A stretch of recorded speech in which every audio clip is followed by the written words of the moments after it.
Ayan, magandang hapon po sa lahat. Nandito tayo ngayon sa kay Kuya Mimer, no, sa Cagayan de Oro po ito.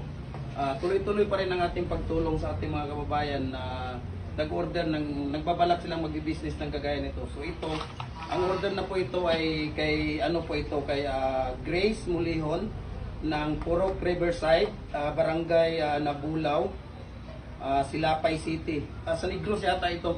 Sa Negros. So ito lahat yung mga order niya.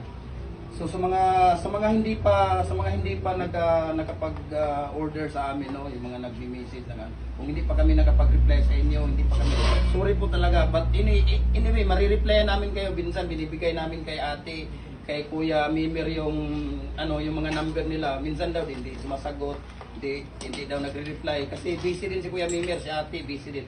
Ako talaga busy din, no? Tingnan mo ngayon, pumunta ako dito dahil dito kinukuha ng natin. So iba talaga ang gawa ni Kuya Mimer.